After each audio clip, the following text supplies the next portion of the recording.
Les invito, hermanos, a buscar en sus Biblias, en el Evangelio de Marcos, en el capítulo 11, Marcos capítulo 11, los versos del 12 al 21. Marcos 11, del 12 al 21. Dice la palabra de nuestro Dios: al día siguiente, cuando salieron de Betania, tuvo hambre, y viendo de lejos una higuera que tenía hojas, fue a ver si tal vez hallaba en ella algo. Pero cuando llegó a ella, nada halló sino hojas, pues no era tiempo de higos. Entonces Jesús dijo a la higuera: nunca jamás coma nadie fruto de ti. Y lo oyeron sus discípulos. Vinieron pues a Jerusalén, y entrando Jesús en el templo, comenzó a echar fuera a los que vendían y compraban en el templo, y volcó la mesa de los cambistas y la silla de los que vendían palomas, y no consentía que nadie atravesase el templo llevando utensilio alguno. Y les enseñaba diciendo: ¿no está escrito, mi casa será llamada casa de oración para todas las naciones? Mas vosotros la habéis hecho cueva de ladrones. Y lo oyeron los escribas y los principales sacerdotes, y buscaban cómo matarle, porque le tenían miedo, por cuanto todo el pueblo estaba admirado de su doctrina. Pero al llegar la noche, Jesús salió de la ciudad, y pasando por la mañana, vieron que la higuera se había secado desde las raíces. Entonces Pedro, acordándose, le dijo: Maestro, mira, la higuera que maldijiste se ha secado. El estudio de esta noche lo hemos titulado La maldición de la higuera. Padre, gracias por la oportunidad de reunirnos para estudiar tu santa palabra. Señor, te suplicamos la luz de tu Espíritu para que ilumine nuestras mentes y corazones para recibir tus verdades, Señor. Danos corazones receptivos y humildes ante tu palabra. Señor, te lo pedimos todo en el nombre de Jesucristo. Amén. Pueden sentarse, hermanos. Continuamos con esta serie de estudios sobre los evangelios. Estamos en el Evangelio de Marcos, en el capítulo 11, nos corresponde hoy los versos del 12 al 21, y como dije, el estudio lo hemos titulado La maldición de la higuera. Bueno, este es el único milagro destructivo narrado en los evangelios realizados por nuestro Señor Jesucristo. Los evangelios están llenos de milagros, pero ninguno como este, ninguno destructivo como este. Esta maldición que Jesús realiza sobre la higuera es una ilustración, un símbolo que anticipaba la destrucción del templo. El Señor también, en el contexto de este pasaje, entra al templo y encuentra que habían convertido ese lugar en una cueva de ladrones, llena de mercaderes que lo contaminaban, como una predicción de la destrucción del templo. La maldición de la higuera, por tanto, simbólicamente representa el templo ante el cual Dios, con desagrado, hace juicio. Hace juicio por lo que habían convertido, en lo que habían convertido aquel lugar los dirigentes religiosos y el pueblo que adoraba allí. Esta historia del templo refleja la crónica de las apostasías de Israel. Una apostasía que fue en aumento hasta que culmina con el rechazo y la muerte, llega a su máxima expresión con el rechazo y la muerte del Mesías. Aquel que a los suyos vino y los suyos no le recibieron. Aquel que fue colgado en un madero por su propio pueblo. Desde que los romanos destruyeron el templo de Herodes en el año 70 después de Cristo, no se ha construido uno nuevo. Sabemos por las profecías que en el futuro habrán 2 templos más. Uno que será construido durante los 7 años de tribulación y que será profanado por el anticristo. La Biblia dice en Mateo, en el capítulo 24, verso 15, si alguien puede leerlo, Mateo 24:15.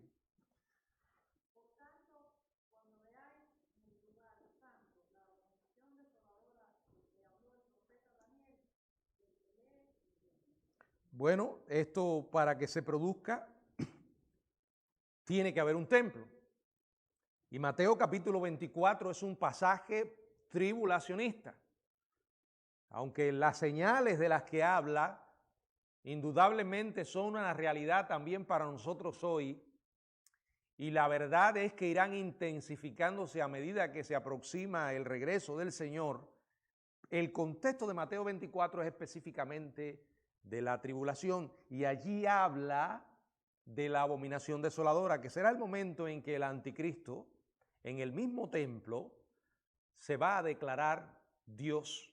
En segunda a los Tesalonicenses capítulo 2 verso 4. Segunda a los Tesalonicenses capítulo 2 verso 4. Si alguien puede leerlo. El cual se opone y se levanta contra todo lo que se llama Dios y es sujeto de culto, tanto que se sienta en el templo de Dios como Dios, haciéndose pasar por Dios. Ahí, si miramos los versos que anteceden, está hablando de la apostasía que va a venir, está hablando de el hombre de pecado, está hablando de el hijo de perdición, está hablando de una persona. Ese será el anticristo, el último dictador mundial, que a la mitad de los 7 años, desde el mismísimo templo, se va a declarar como Dios, un Dios falso, que va a exigir la adoración a su persona. Bueno, tiene que haber un templo durante los 7 años de tribulación.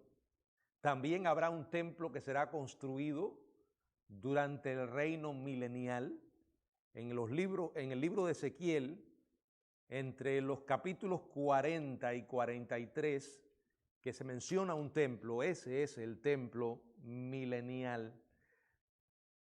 En el estado eterno que vendrá después de 1000 años en los que Cristo va a reinar sobre la tierra, ya no habrá templo. ¿Por qué? Apocalipsis 21, 22 dice que no habrá necesidad de templo porque el Señor, Dios Todopoderoso, es el templo de ella, la Nueva Jerusalén. El Señor Dios Todopoderoso es el templo de ella y el Cordero. Apocalipsis 21, 22. Pero después de esta destrucción que se produce en el año 70, no ha vuelto a reconstruirse el templo. Los judíos están preparados, esperando ese momento, y por las profecías bíblicas acerca de los eventos futuros sabemos que se va a producir. Ahora, este pasaje era un anticipo de la destrucción del templo de Herodes, y quiero que lo examinemos con 2 ideas que encontramos en este pasaje. Primera, la maldición de la higuera estéril, que está en los versículos del 12 hasta el 14. ¿Qué dice?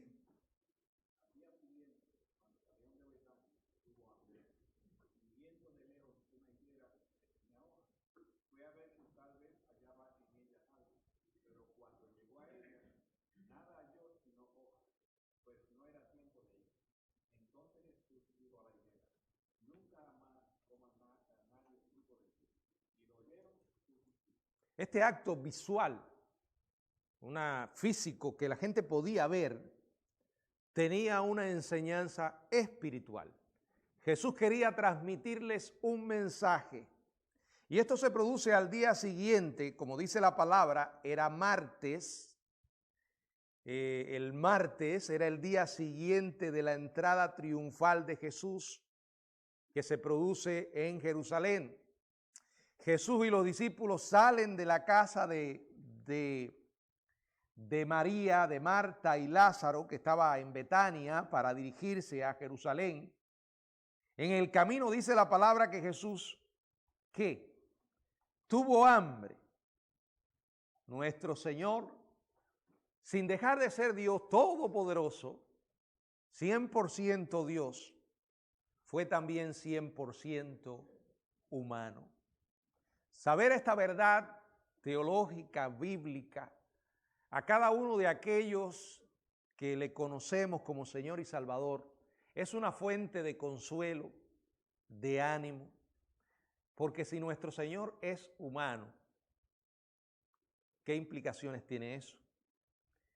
Que nos puede entender completamente. Algunos dicen, pero bueno, él no pecó. Pero ¿de cuándo para acá, como decimos, de cuándo para acá el pecado es el que nos hace humanos? El pecado llegó sin ser invitado, irrumpió en el escenario para echar a perder lo que Dios había creado en nosotros. Y hasta el día de hoy sufrimos las consecuencias. Pero nuestro Señor es humano, tuvo hambre. Aunque era Dios encarnado, también era completamente hombre y estaba sujeto a las limitaciones del ser humano. Hebreos capítulo 2, verso 14, ¿qué nos dice? Hebreos 2, 14. Así que, por cuanto los hijos participaron de carne y sangre, él también participó de lo mismo, para destruir por medio de la muerte al que tenía el imperio de la muerte, esto es, al diablo. Hablando del Hijo de Dios, dice que él también participó de lo mismo. ¿De qué? Bueno, lo que dice anteriormente el verso, carne y sangre. En otras palabras, que nuestro Señor era humano, era humano y sigue siendo humano con un cuerpo glorificado ahora en el cielo. Sigue estando en el cielo como Dios y como hombre. Mientras estuvo entre nosotros, no solo experimentó el hambre, como dice este verso, de manera regular. También en Mateo capítulo 2, en la tentación dice la Biblia que tuvo hambre. Pero no solo tuvo hambre, tuvo además ¿qué? Sed. Juan 4:7. Se cansaba. Marcos 4:38 y Juan 4:6. No sabemos si el Señor este día no había desayunado, quizás salió deprisa o tal vez para pasar un tiempo en oración. La realidad es que tuvo hambre. Así que cuando te sientas cansado, cuando tengas sed, cuando tengas hambre, cuando sufras y en consecuencia llores, cuando te parezca que ningún ser humano te puede comprender, recuerda siempre, el Señor te entiende. Ese es nuestro Dios.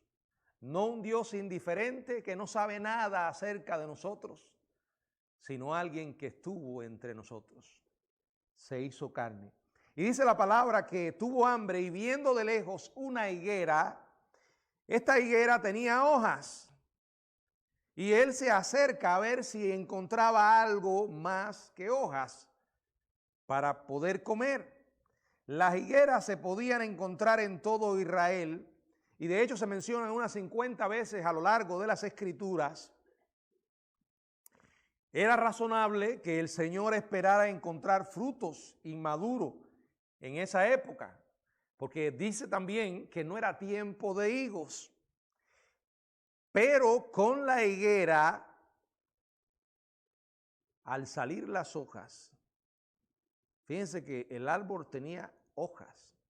Se esperaba que junto con las hojas tuviera frutos, aunque no estuvieran totalmente maduros. A pesar de que la cosecha principal de higos era a finales del verano y en el otoño, higos pequeños pero comestibles comenzaban ya a aparecer en primavera y eran una opción para alguien con hambre, más o menos en tiempo de la Pascua, antes que las hojas, o sea, si ya tenía hojas, se suponía que debía tener fruto, pero a pesar del aspecto prometedor, muchas hojas, ¿dónde estaban los frutos? Dice la Biblia que ¿qué? Fue a ver si hallaba en ella algo, pero cuando llegó a ella, nada halló, sino hojas, porque no era tiempo de higos. ¿Qué hace el Señor ante esto? Dice la palabra que lanza una maldición contra la higuera. Nunca jamás coma nadie fruto de ti. El relato paralelo de Mateo, ¿qué dice? Mateo 21:19, si alguien puede leerlo. Y viendo una higuera cerca del camino, vino a ella, y no halló nada en ella, sino hojas solamente, y le dijo: nunca jamás nazca de ti fruto. Y luego se secó la higuera. Acuérdense que este acto tiene implicaciones espirituales. No solo con la interpretación primaria y lo que el Señor estaba ilustrando en cuanto a Israel y en cuanto al templo, en lo que lo habían convertido, sino aún más para todos aquellos que conocemos al Señor. El fruto debe ser una realidad en la vida de aquellos que hemos nacido de nuevo. De hecho, el Señor viene a nosotros buscando encontrar frutos. Toda persona nacida de nuevo debe tener o tiene que tener en su vida evidencia de ese nuevo nacimiento. No todos damos los frutos en la misma cantidad, puede variar, pero no puede haber tal cosa como un cristiano sin fruto. Aquí el Señor lanza una maldición sobre esta higuera. La higuera primariamente ilustra la frialdad, la hipocresía espiritual, el vacío de adoración, el simulacro vacío de adoración en el templo. Dios, por medio de Isaías, usó otra metáfora agrícola y pronuncia maldición sobre Israel, que dice un juicio sobre Israel. Isaías 5, del 1 al 7, si alguien puede leerlo.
Todo aquel que tiene vida tiene que tener fruto. El Señor lo esperó de Israel. Ustedes conocen la historia de esta nación. Cómo no cumplió con el objetivo que Dios le había dado. De hecho, después en el Nuevo Testamento encontramos a los escribas y fariseos. En el libro de Isaías, en el capítulo 29, verso 13, dice la palabra: dijo pues el Señor, porque este pueblo se acerca a mí con su boca, con sus labios me honran, pero su corazón está lejos de mí, y su temor de mí no es más que un mandamiento de hombre que les ha sido enseñado. Esta fue la realidad la realidad que encarnaron los escribas y fariseos. Una y otra vez Jesús les estuvo confrontando, condenando la hipocresía de sus propias vidas. Aquellas cosas que Dios les había dado para usar como disciplinas espirituales que glorificaran a Dios, las convirtieron en plataforma de exhibición de una falsa piedad. Por eso los comentarios más fuertes que encontramos en los evangelios son aquellos que hizo Jesús condenando la hipocresía.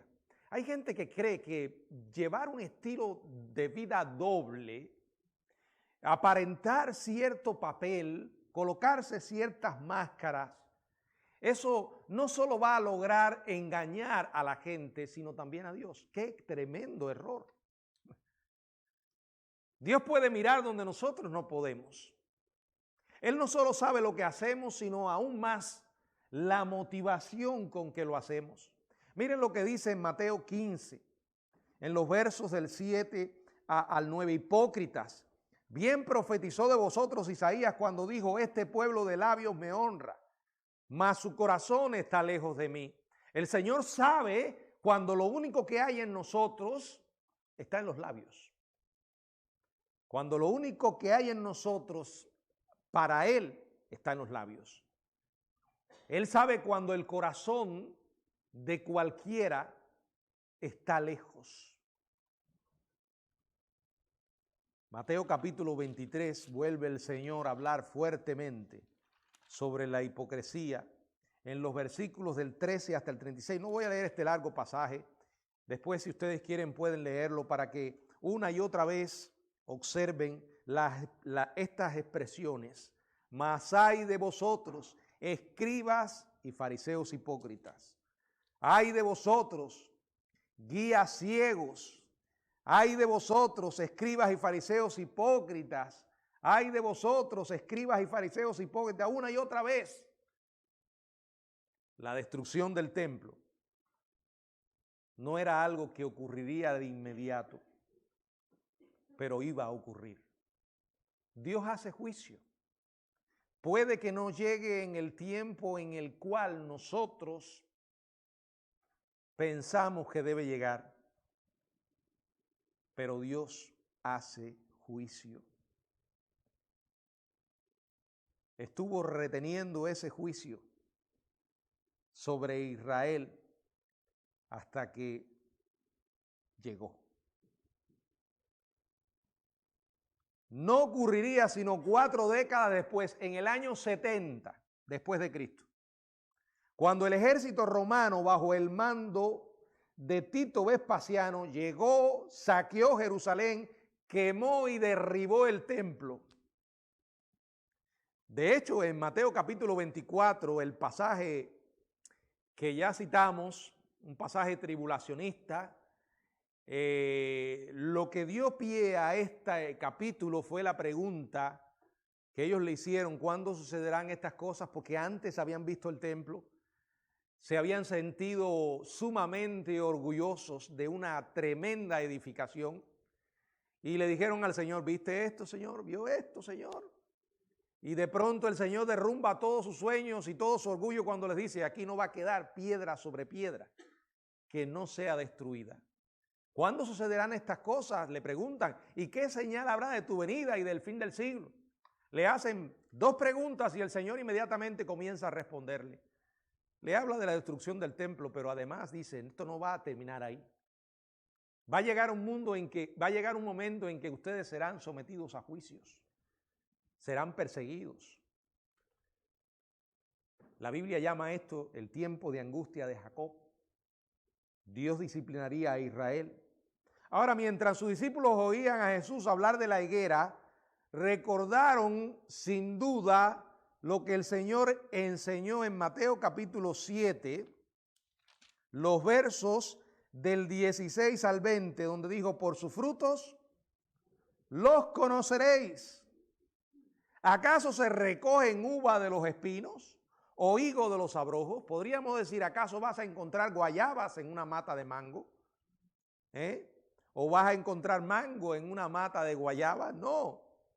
Es lo que dice: así todo buen árbol da frutos buenos, pero el árbol malo da frutos malos. No puede el buen árbol dar frutos, el buen árbol dar malos frutos, ni el árbol malo dar frutos buenos. Todo árbol que no da buen fruto es cortado y echado en el fuego. Así que por sus frutos los conoceréis. Está hablando específicamente también de los falsos maestros. Donde quiera que estén, son descubiertos por sus obras. porque esas obras evidencian lo que hay en su corazón. Él dijo en una ocasión, ¿cómo ustedes pueden hablar lo bueno siendo malos? Porque de la abundancia del corazón, lo que usted tiene adentro va a salir. No importa cuánto intente disimularlo. Es imposible vivir engañando toda la vida. Lo que hay en el corazón sale. Y el Señor advirtió acerca de esto. Advirtió acerca de la hipocresía religiosa que imperaba en aquellos días en Israel. Llegaría el juicio. Porque aquella gente, según Romanos capítulo 10, verso 3, estaban ignorando la justicia de Dios y procurando establecer la suya propia. Y mientras lo hacían, no se habían sujetado a la justicia de Dios. Eso es una manera de describir lo que es una vida religiosa. Una vida vacía. Una vida sin vitalidad espiritual, es pura cáscara. Hay mucha gente religiosa que, al igual que Israel, ignoran la justicia de Dios, porque la justicia de Dios es por la fe. Justificados pues por la fe, no por lo bueno que somos, primero porque nadie es bueno, no por lo que seamos capaces de hacer, porque si tú y yo llegáramos al cielo por nuestras buenas obras, dice la palabra que tendríamos de qué gloriarnos, ¿verdad? Pero dice que no es por obra, para que nadie se gloríe. El día que tengamos la enorme bendición de llegar al cielo, la única razón por la que estaremos allí no es por lo que hacemos, es por lo que Cristo hizo. Dice la palabra que es por la justicia de Dios, pero el hombre una y otra vez se resiste a ese mensaje que para ellos es locura. No logran entender la gracia, un favor que no merecen, porque lo que funciona en este mundo es que todo lo que tienes es porque te lo ganaste. Pero en el reino de Dios es diferente. Los fariseos y escribas en los tiempos de Jesús una y otra vez ponían énfasis en las obras, en lo externo, en sus leyes arbitrarias y ridículas e hipócritas, porque llenaron la vida de Israel de leyes, de tradiciones, pero ellos mismos no las cumplían.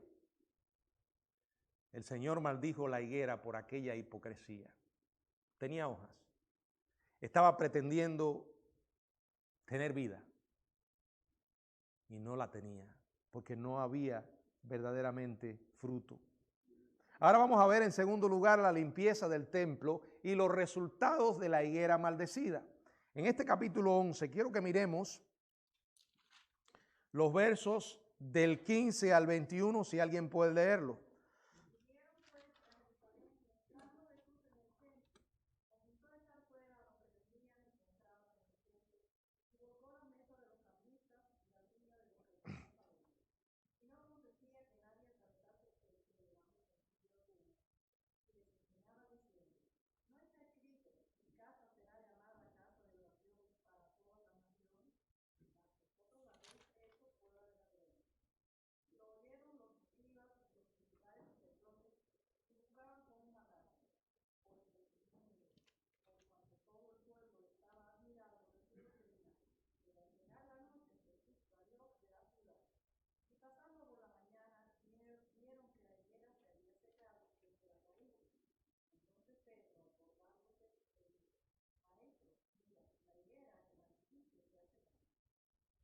Bueno, cuando hoy veo lo que mucha gente ha convertido, en lo que mucha gente ha convertido la fe, no podemos pensar en un templo físico como los judíos.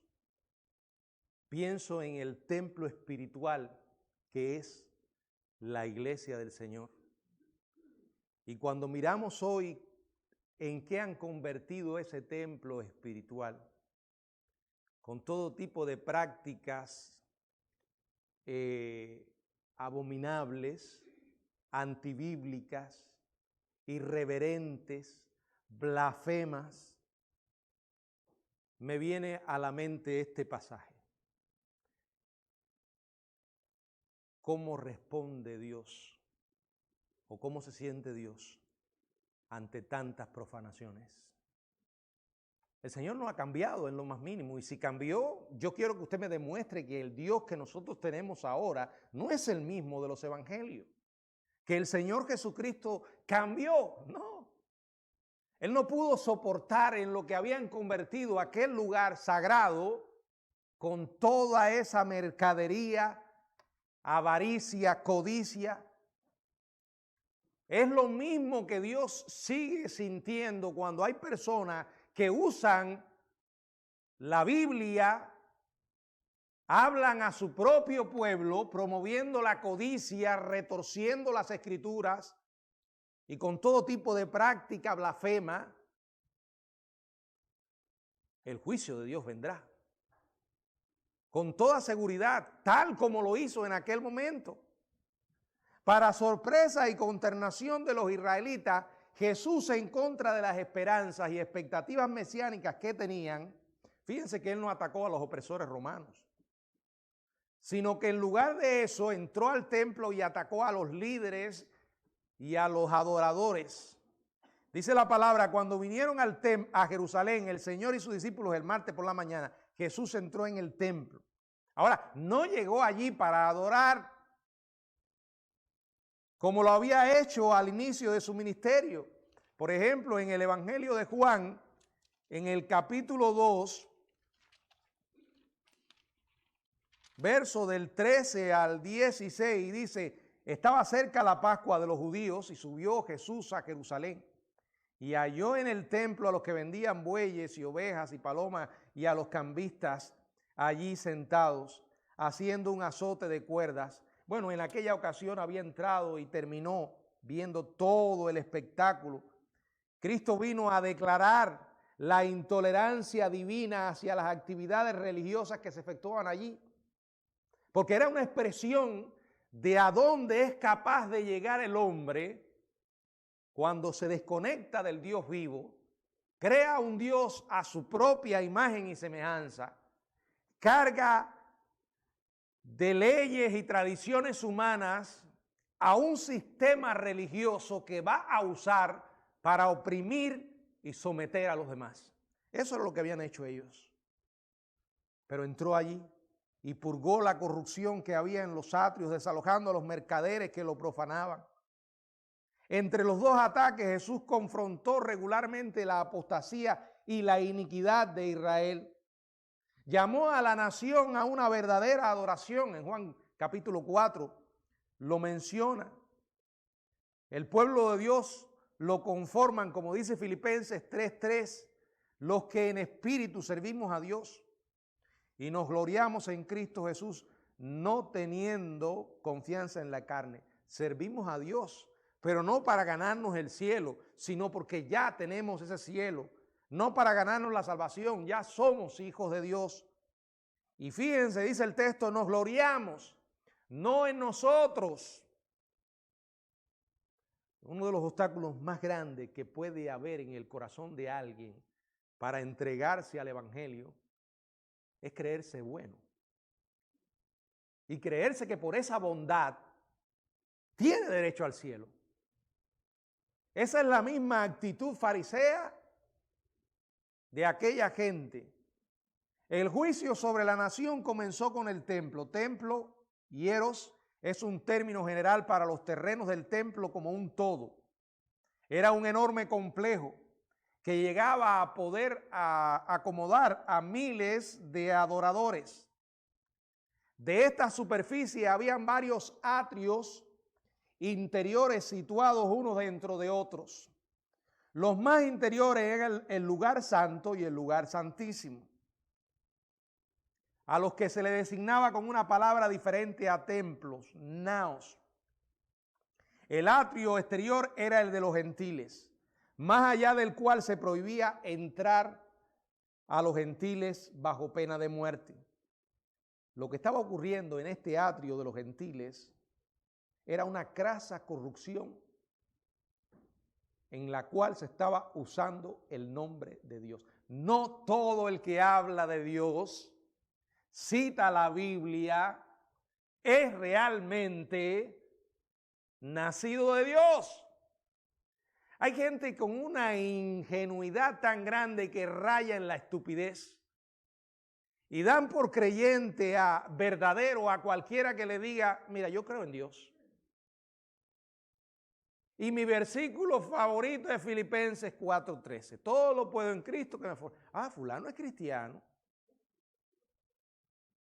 Así. No lo des por sentado. No todo el que menciona el nombre de Dios ha nacido de nuevo. Hoy en día, cuando está tan de moda esto, hay que preguntar más. Hay que conocer más. Nunca vamos a llegar a conocer el corazón de una persona. Pero sí podemos llegar a darnos cuenta si esa persona que tenemos delante realmente algún día oyó de verdad el Evangelio. Y no es que nos convirtamos en una inquisición, andar cazando a la gente, pero sí es importante que si hay alguien con quien usted está interactuando y se da cuenta de que es alguien que necesita a Cristo, pero tiene una cobertura religiosa, tiene que explorar más, tiene que preguntar más, porque no todo el mundo ha oído verdaderamente el Evangelio. Y cuando alguien es expuesto a un falso Evangelio, yo lo he dicho otras veces, hay un gran peligro con eso.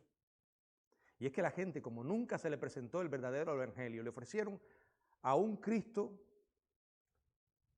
distinto al verdadero. Un Cristo que más se parece a un salvavidas a la orilla de una playa, esperando a ver si alguien se está ahogando para ir a su auxilio, que al Cristo de las Escrituras. Porque el concepto que mucha gente tiene de Dios es ese. Alguien a quien puedo ir cuando estoy en problemas. Y después que me saque de los problemas, te vuelvo a ver cuando vuelvan a salir problemas. Mucha gente que va a Dios no por quien es Él, sino por lo que le puede dar. Gente que va a Dios y nunca han entendido que son pecadores y como consecuencia tienen que arrepentirse. Y como nunca se les predicó, quedaron inmunizados con el Evangelio. Un Evangelio que no entendieron. Un Evangelio que gira alrededor de una persona única. Un Evangelio que nos ofrece un Cristo exclusivo. El Evangelio está, en el corazón del Evangelio está la exclusividad de Cristo. Esta semana escribía algo sobre eso. Esa es la exclusividad de Hechos 4:12, que dice, y en ningún otro hay salvación, porque no hay otro nombre dado bajo el cielo a los hombres en que podamos ser salvos. Esa exclusividad que despierta el enojo y la ira del mundo. Esa exclusividad que le costó persecución y muerte a la iglesia primitiva. Porque curiosamente en la época en que comenzó a expandirse el Evangelio, por medio de la naciente iglesia del Señor, bajo el yugo del Imperio Romano, Roma era un imperio politeísta. Allí podías creer en lo que tú quisieras. Estaba lleno de dioses. Entonces, ¿cómo es posible que los cristianos fueran perseguidos? Hasta el César se creía Dios. Porque aparecieron este grupo de personas inadaptadas, impopulares, por el mensaje que predicaban. De hecho, los identificaron como la secta del camino. El camino. Ya nos da una idea de qué mensaje predicaban ellos, la exclusividad de Cristo.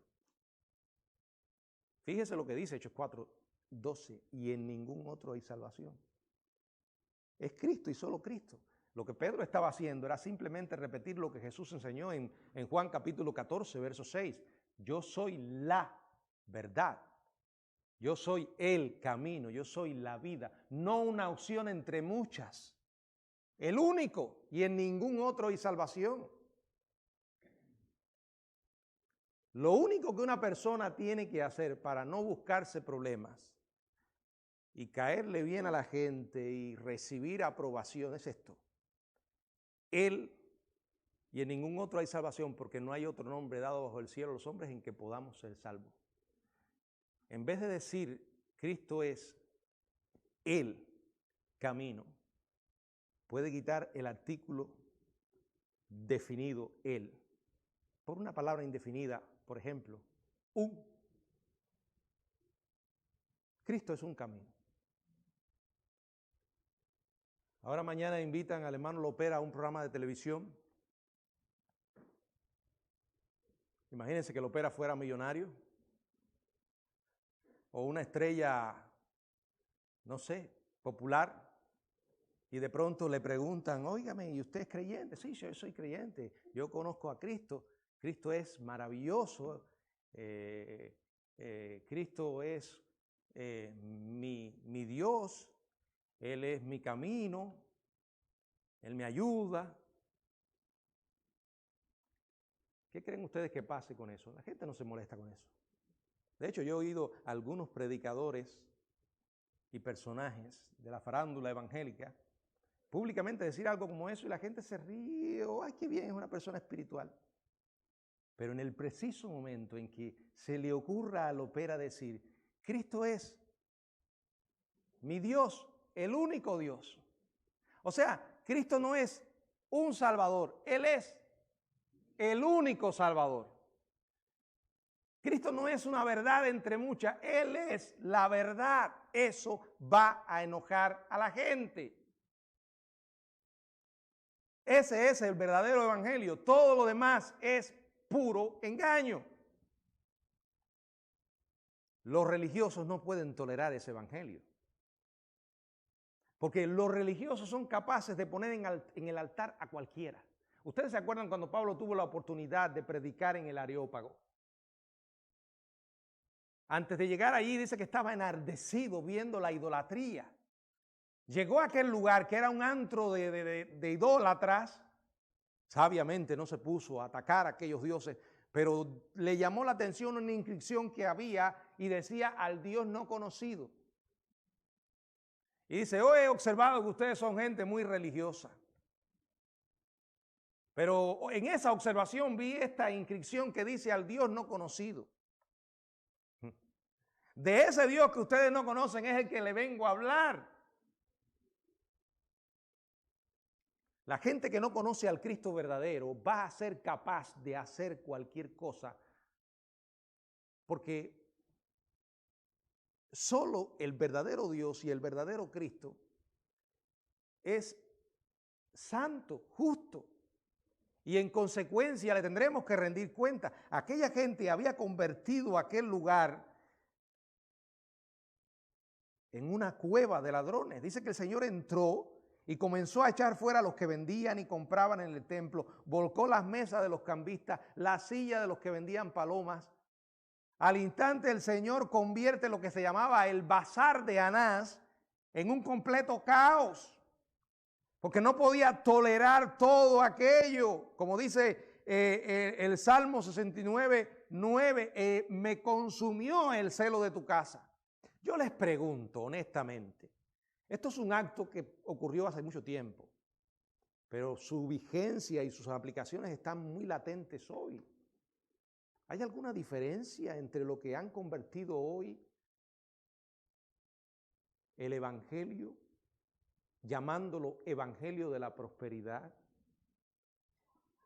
donde se encuentra ahí personajes de todo tipo, arrancándole literalmente a las personas de sus bolsillos las billeteras, prometiéndoles mentira tras mentiras?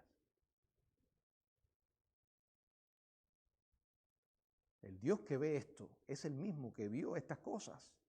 Dice que llegó a un punto que además de echar a los vendedores, detuvo a la gente que usaba los terrenos del templo como un atajo para transportar mercancía hacia la ciudad. y no consentía que nadie atravesase el templo llevando utensilio alguno.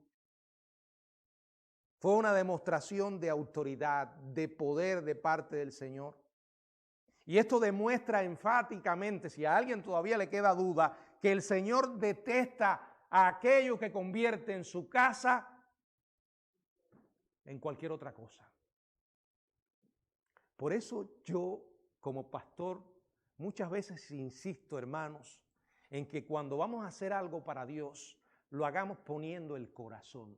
El Dios que yo creo, el Dios que está en la Biblia, no es un Dios que aguanta cualquier cosa, hermanos. ¿Creen ustedes que todo lo que está en el Antiguo Testamento, explicado de una manera tan detallada, tan específica, es por gusto? Pero nosotros no estamos bajo la ley. Sí, no estamos bajo la ley. Pero el Dios que dio la ley sigue siendo nuestro Dios. Y hay enseñanza. Usted mira todos los reglamentos que Dios dio sobre cómo debía hacerse los sacrificios, cómo debía adorarse en el tabernáculo. Todas las explicaciones tan detalladas. El Dios de la Biblia es un Dios de detalle. Y cuando Jesucristo hace esto, lo confirma. No se le ocurra tratar como cualquier cosa lo que es sagrado. No, pero el Señor entiende. No entiende. Yo les voy a traer esta canción, pero no tuve tiempo de prepararme. Entonces tengo un poco de vergüenza y no te pares ahí. Imagínense si yo los domingos me paro frente a ustedes y les digo, hermano, perdone, tuve una semana tan ocupada con mi esposa que tuve que ayudarla y no tengo tiempo para prepararme, pero agárrense, yo les voy a leer el sermón, agárrense, aquí esto es lo que le tengo.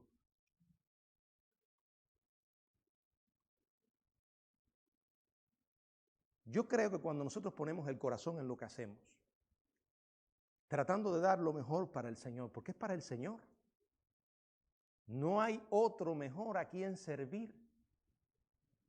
Créanme lo que les digo, no hay mejor, no hay bendición más grande que servir a Dios. Entonces tenemos que aprender a ser responsables, a darle al Señor las cosas con excelencia. Les voy a poner otro ejemplo. Ustedes han leído las ofrendas que se ofrecían. Y si algo Dios enfatizaba una y otra vez es que no podían tener defectos. ¿Por qué? El principio es este. Dios merece lo mejor.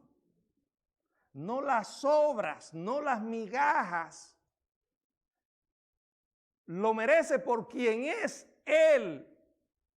Y los que le conocemos tenemos además para decir por quien es Él y por lo que Él hizo por nosotros. Mi casa de oración será para todas las naciones, pero ustedes la han convertido en cueva de ladrones. Esto viene, mi casa será llamada casa de oración, de Isaías 56:7. La oración es la esencia de la adoración. Y el templo era donde las personas iban a tener comunión con Dios. Hoy nosotros no tenemos un lugar que verdaderamente cumpla ese objetivo, un lugar físico. Porque sí, este es el lugar donde nos reunimos, pero nosotros no tenemos, o sea, la presencia de Dios hoy no está asociada con un lugar específico. La presencia de Dios viene sobre su pueblo cuando su pueblo se reúne para adorarle. Puede que se reúna debajo de una mata de mango. Allí está la iglesia. O en una casa, allí está la iglesia. Cuidamos este lugar y lo mantenemos lo mejor posible porque es el lugar donde nos reunimos. Pero el templo hoy somos nosotros. Hoy Dios mora en su iglesia, que es su cuerpo espiritual. ¿Qué quiere decir? Que cuando el domingo nosotros nos reunimos para adorar, la iglesia se reúne como cuerpo, pero cuando termina la adoración y se acaba el culto y cada uno sale a su hogar, esparciéndonos por toda la ciudad de Orlando, es la iglesia que se esparció. Y cuando usted llega a su casa, está llegando parte de ese templo. Somos piedras vivas, dice la Biblia. Somos casa espiritual, somos templo. ¿Qué quiere decir eso? Que tenemos que recordarnos de esa realidad y que el Espíritu mora en nosotros. Estemos donde estemos, no podemos convertir nuestra vida en una cueva de ladrones.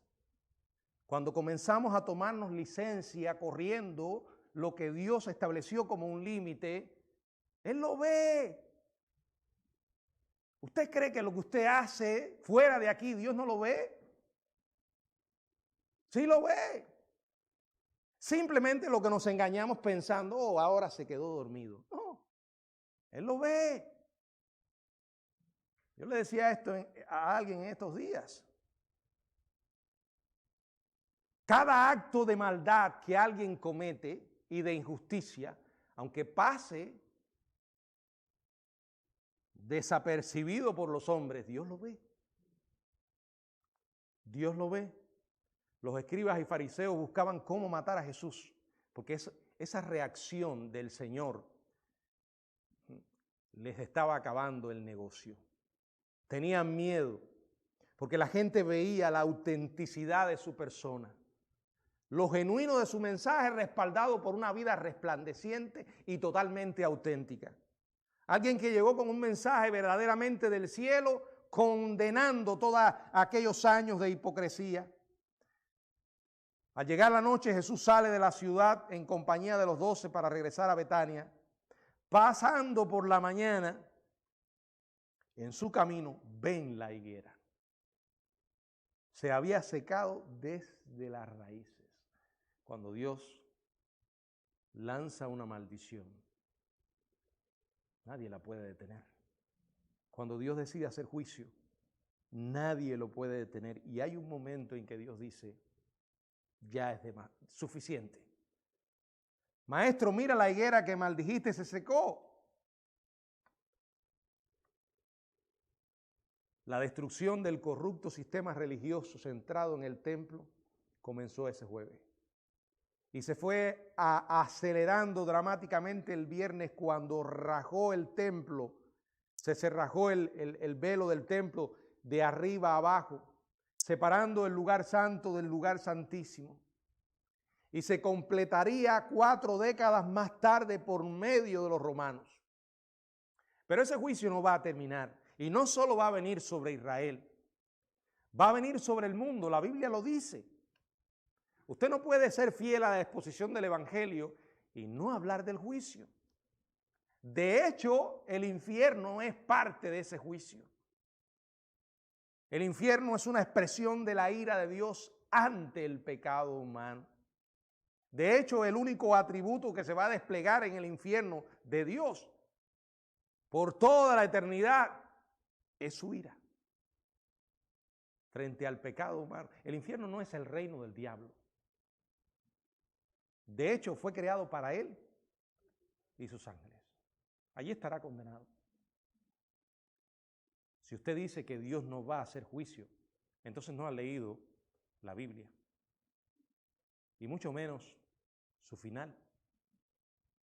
Por eso muchas veces tenemos que orar, Señor, en el día del juicio, acuérdate de la misericordia. Hay que hablarle a la gente y ser claros en el mensaje del Evangelio. Israel fue infiel. Los líderes apostataron, pero este no es el final de la historia. Lo sabemos por Romanos 11. Israel se ha endurecido en parte, pero sabemos que al final muchos de ellos volverán, al punto que dice Romanos 11:26, y luego todo Israel será salvo. Tenemos que entender, hermanos, que el Dios que bendice es también el Dios que maldice. El Dios que otorga gracia será el mismo Dios que hará juicio. El Dios que vino como Salvador en la persona de Jesucristo, como un siervo humilde, va a regresar como Señor, Rey de reyes y Señor de señores.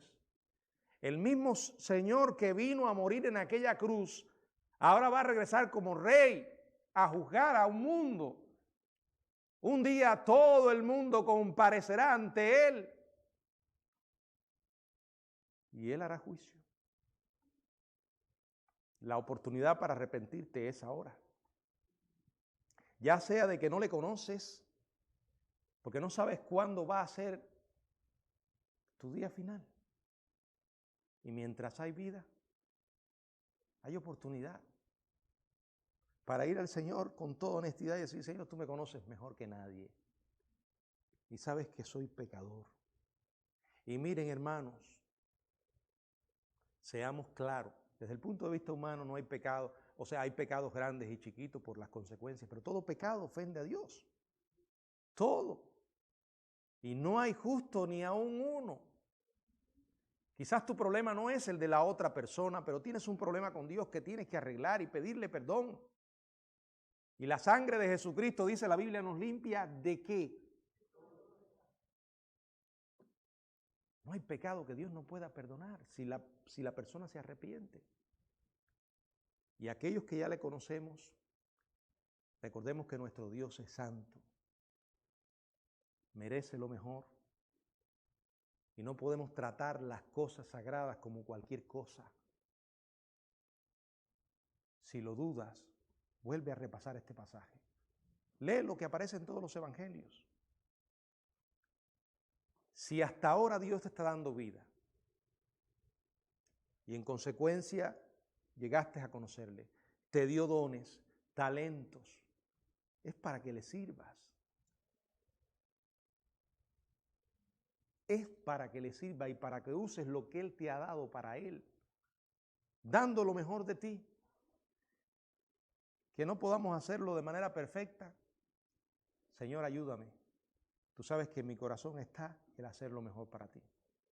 Que el Señor nos ayude a nunca, nunca olvidar a quien nosotros adoramos y servimos. Que el Señor nos bendiga.